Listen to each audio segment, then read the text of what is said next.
بسم اللہ الرحمن الرحیم۔ حضرات محترم، میرے بھائی بہنوں اور بیٹیوں،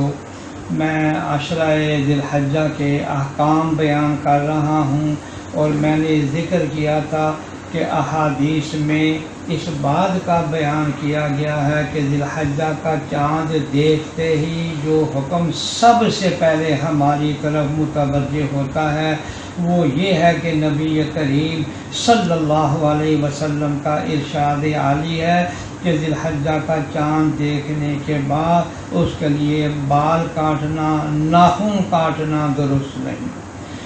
کیونکہ یہ حکم حضرت صلی اللہ علیہ وسلم سے منقول ہے۔ بظاہر یہ حکم عجیب و غریب معلوم ہوتا ہے کہ چاند دیکھ کر بال اور ناخن کاٹنے سے منع کر دیا گیا ہے، لیکن بات دراصل یہ ہے کہ ان دنوں میں اللہ تعالیٰ نے حج کی عظیم الشان عبادت مقرر فرمائی، اور مسلمانوں کی ایک بہت بڑی تعداد الحمدللہ ہر سال ہمیشہ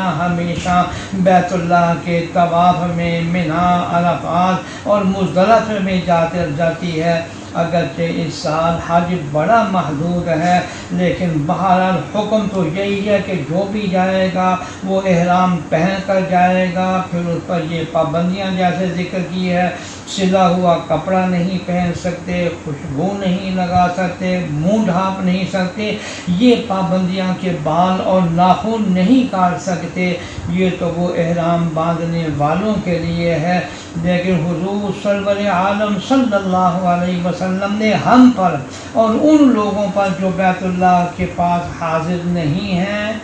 اللہ تعالیٰ کے کرم کو متوجہ فرمانے، ان کی رحمت کا امیدوار بنانے کے لیے یہ فرما دیا کہ ان حجاج بیت اللہ کے ساتھ تھوڑی سی مشابہت اختیار کر لو، تھوڑی سی ان کی شباہت اپنے اندر پیدا کر لو۔ جس طرح وہ بال نہیں کاٹ رہے ہیں تم بھی مت کاٹو، جس طرح وہ ناخن نہیں کاٹ رہے ہیں تم بھی مت کاٹو۔ یہ ان اللہ کے بندوں کے ساتھ شباہت پیدا کر دی جو اس وقت حج بیت اللہ کی عظیم سعادت سے باہر اندوز ہو رہے ہیں۔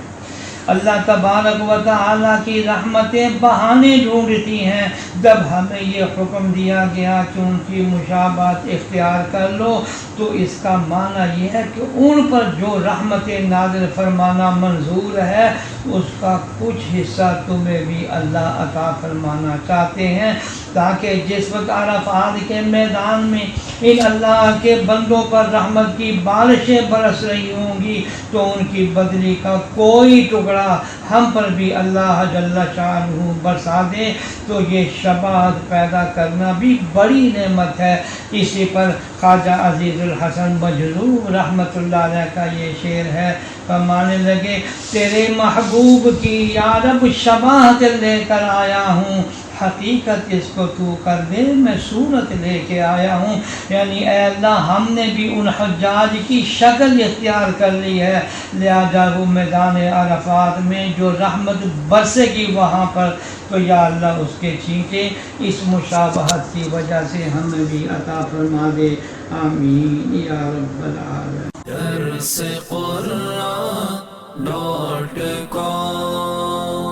www.darsequran.com